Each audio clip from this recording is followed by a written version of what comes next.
What's up, everybody? It's your boy Stephen J, and we're gonna go through our WrestleMania 38 rewind and recap, go through everything. My overall thing, first of all, I think Vince McMahon is a genius. Number one, for you get 77,000 people to come out to the Dallas arena for two straight nights. That's $6 million.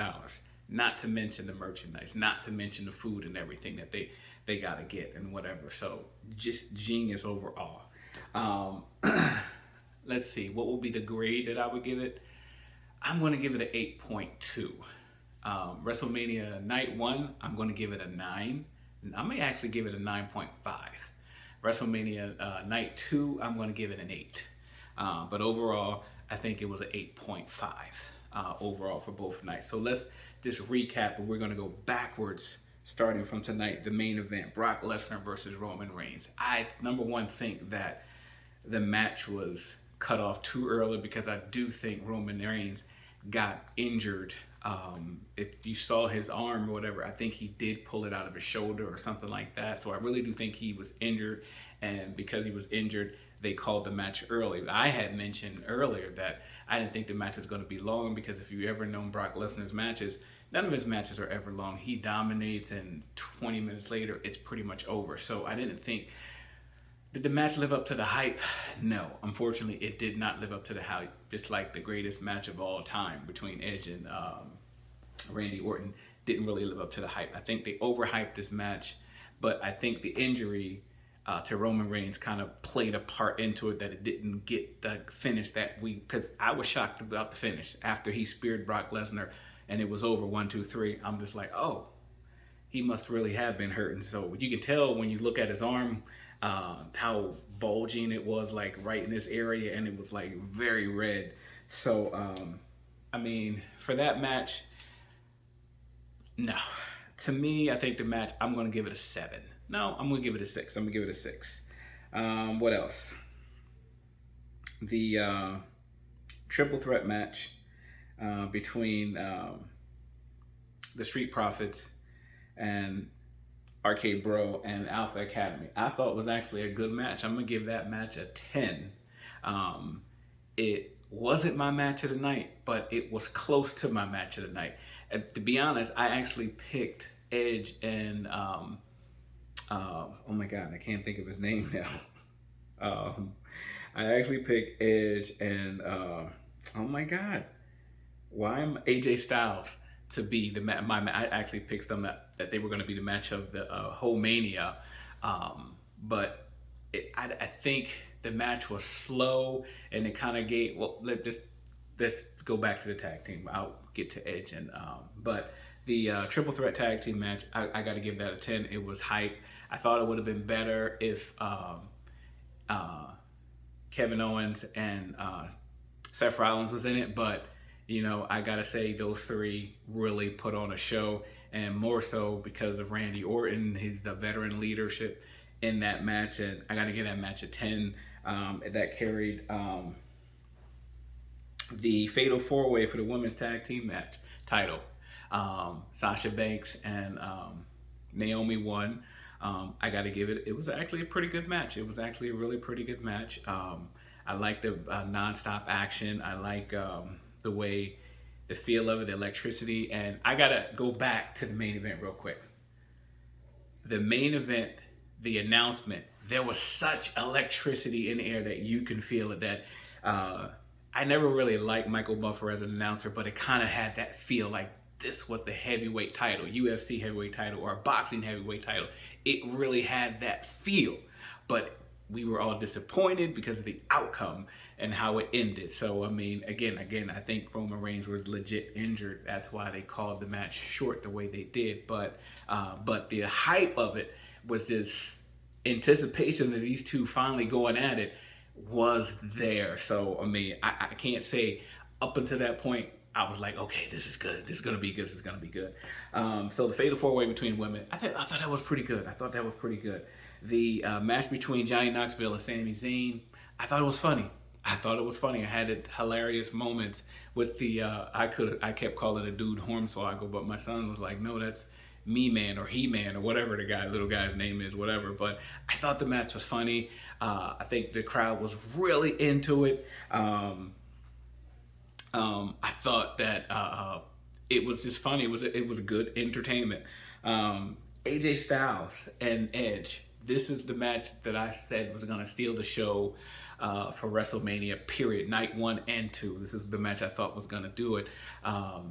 Yeah, Edge won. I thought the ending was kind of lame, where AJ Styles got distracted by Damian Priest, and that just took a couple seconds, and Edge caught him off guard and stuff like that. So we're possibly looking at a new Brood. So the question is, who's going to join Edge's new faction? And a lot of people were saying, who did everyone say that should join? Well, my guy is Tommaso Ciampa. I think will be great for him to join. A lot of people were saying that maybe Finn Balor may join because of the demon and whatever, something like that. But I think Tommaso Ciampa, he has that dark character or whatever, that he will be great to join in for that. But overall, I thought the match was good. I'm gonna give the match a solid 8. I'm gonna give it a solid 8. It was pretty good. A solid 8 for that match. The women's match, I'm gonna give that a 9. The Fatal 4-Way 9. My match of the night was actually Pat McAfee versus Austin Theory, and only for the simple fact that Pat McAfee showed me that he has skills. I was shocked by him. I was shocked by what's the guy, the boxer guy, but we'll get to that. The one that came out with the Miz or whatever. But those two guys shocked the heck out of me, especially Pat McAfee, where he just did a standing jump up onto the top rope, and I'm just like, whoa, Pat McAfee. He talked all that smack on the ring. He does his whole Shinsuke stuff like that, which I like it sometimes. Sometimes I don't like it, whatever. But yo, give that man a contract. He would make an excellent wrestler. He would make an excellent wrestler. That was his WrestleMania moment. To me, that was just like the shock of the night of him coming down there. And then you kind of knew that Stone Cold was going to come because Vince got into the ring. First of all, Vince McMahon is 90 years old. Why is he even in the ring? First of all, he looks better in shape than I do, number one. So go Vince. But you knew Austin was going to come down, and he did come down. So I was like hyped because the day 2 crowd got to see Stone Cold and got to experience electricity, and he still got the biggest pop of everybody. I mean, I thought like Cody Rhodes got a hot pop. I thought the Undertaker had a hot pop, but I mean, if you measure the pops, Austin was a 10, Undertaker was a 9. I'm gonna say Cody probably was like a 9 as well, but Austin just like, he comes down and then he tries to stun Vince McMahon, but Vince McMahon is 90 years old on 90-year-old legs, and he just can't take the stunner, and Austin had no choice but to laugh it off because it just did not go right. But overall, to me, that was my match of the night for tonight because I thought it was great. I was looking forward. So that match, I give it a 10.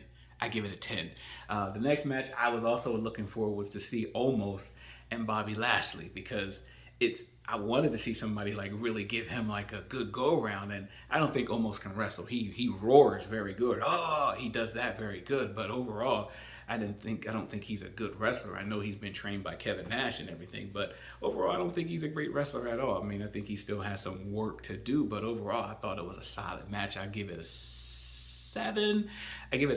I would have loved, I tell you what I would have loved. I would have loved to see Bobby Lashley suplex Omos and hold him up in the air. That would have been hot. If he would have got that. But he did it with the snap suplex, and Omos is kind of hard, heavy, but at the same time, that would have been hot. So I gave that match a solid 7. I never saw the Kofi Kingston match. I kind of didn't want to see it, but I know Sheamus won, but I was hoping that they would actually win as far as kind of get retribution for what happened to Big E. But that did not happen. So let's just, get well, Big E, if you're watching, and I know you are. Let's go to night one.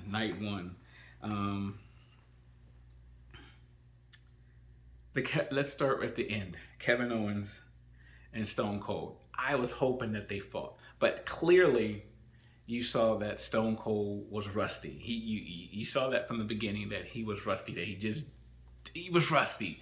And this is why I always said that I don't want to see Taker back in the ring, because I always say Take is old and he's my favorite wrestler of all time. But Take is old and I don't want to see him get hurt. And Austin came down there. But it was fun to see Austin. It was fun to actually see him finally get his feet wet back into the ring against Kevin Owens.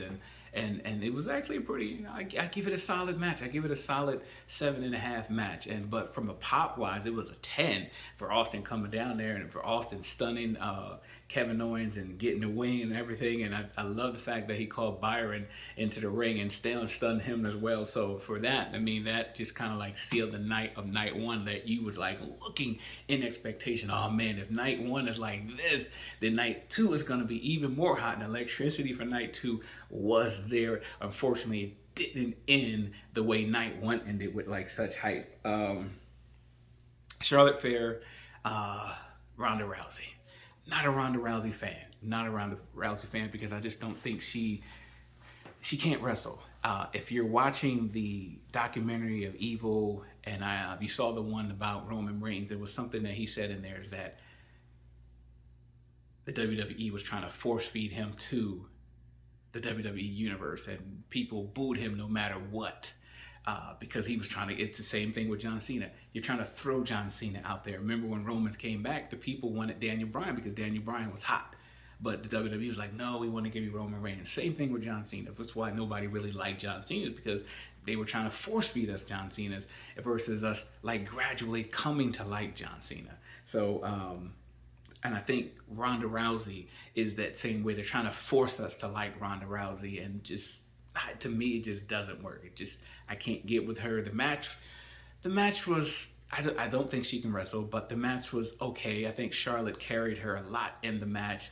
I didn't think Charlotte was going to lose this match, not on a stage like that, not to Ronda Rousey on WrestleMania. I figured that if she's going to lose, it's going to be like on a SmackDown or the next pay-per-view, but definitely look for that. But I just, hopefully that she's gone. And, you know, I think Charlotte and Sasha taking it back would have been definitely a better match. My match of the night, my match of all of WrestleMania, definitely was Cody Rhodes. Seth Rollins stole the show. Cody Rhodes came out to a huge pop, and it was electric when he came out, the American Nightmare, and he ended it with his dad's signature moves, and it was just awesome. And even his brother, Dustin, was tweeting about him, like whatever. But I mean, to me, that was my match of the night. I give that match a 10. And see, that's the thing that the WWE does not do, that I will say that AEW does well, as far as give you those close calls where 1, 2, 3, oh, he kicks out, and you just such an anticipation that you're thinking that it's over, but it's not over, and he kicks out again, and that match went back and forth, and it was just so exciting.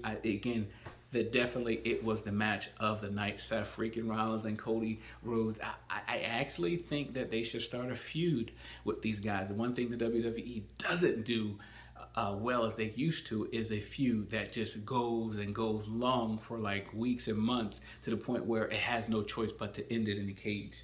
So that was my match of the night. Bianca Belair and Becky Lynch. I give that match an 8.5. It was definitely a good match. I knew Bianca was going to win because of the way that she lost the last time to Becky, which 30 seconds. And to me, that was just embarrassing. I hate when they do that to black athletes. Kofi Kingston with Brock and whatever, Big E, whatever. I don't like that kind of stuff. So I thought the match was, it was a good match. I give it an 8. The next question is like, what's next for Bianca? I figure they're going to keep this feud going on a little bit longer. I think this is where they need to really bring back Doudrop, bring her back in the mix, because she's a good worker, as Stone Cold says. The Miz and Logan Paul defeats Rey Mysterio and Dominic. First of all, I am tired of Dominic. They need to send Dominic to NXT for him to get some training. I think because of who he is, because of whose son he is, he's getting all this time. But send him to NXT so he can get his own identity, so he can build his own brand, his own identity.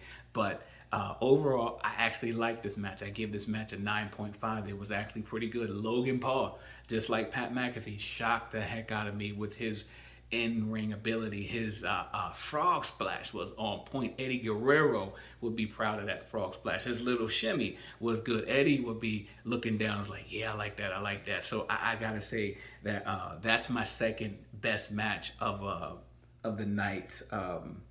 So if I would just rank the matches, of course, Seth Rollins, Cody Rhodes was number one. Pat McAfee would be two. The Miz, Logan Paul will be three. The Usos would be number four. That was my four matches. Drew McIntyre beat, I was about to say Happy Gilmore, but Baron Corbin. Again, it was a good match. The feud kind of was just like, I don't think they know what to do with Drew. Drew was a result of the pandemic champion where he didn't get the shine that he got it. He didn't really get his WrestleMania moment because of the pandemic, so he lost out on a lot. But the feud to me just wasn't there as it should have been. And, you know, the match was okay. I give it a solid 7.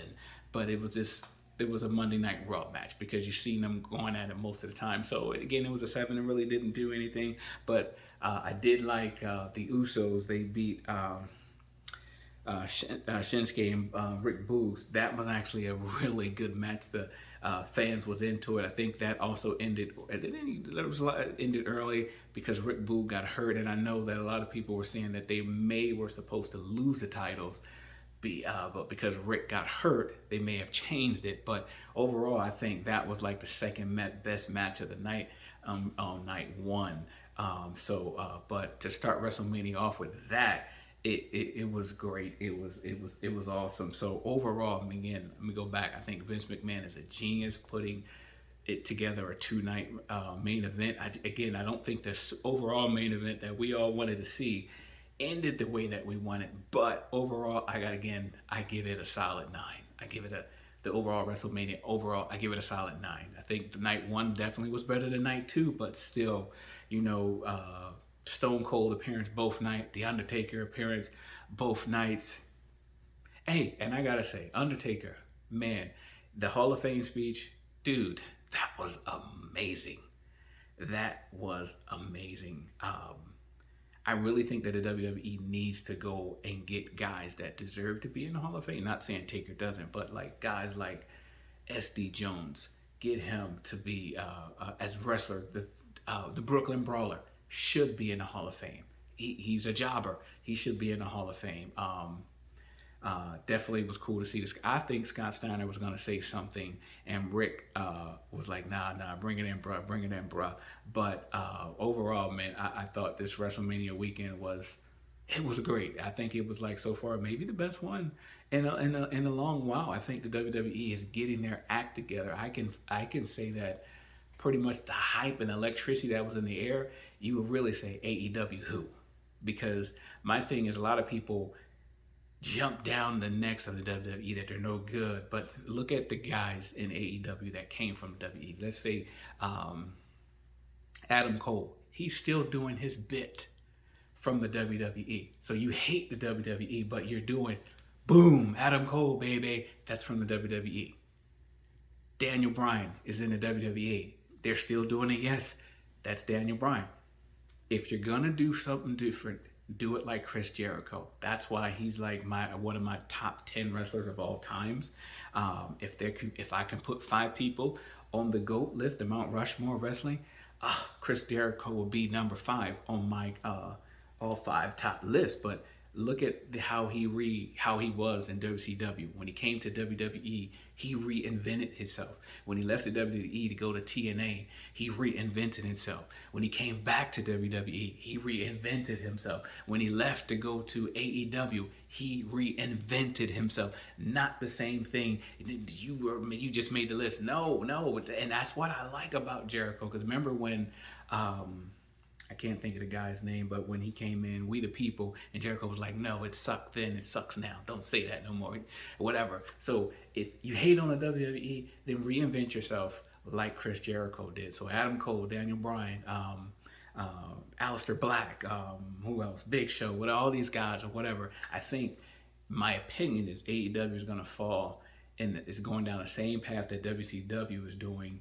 by just remimicking and just bringing in guys because they have the money and the cachet to do it. And eventually fans are going to get tired of the same old thing, everything. Again, if you look at it, to me, I think the whole love fest with CM Punk and that hypeness has gone down now. So that's my WrestleMania night 1 and 2. Overall, I still thought it was good. The main event didn't live up to it because I think Roman got injured legitly. And so, but overall, I think it was great. Peace out. This is Talk Stephen J, talking about wrestling. See you next time. Peace.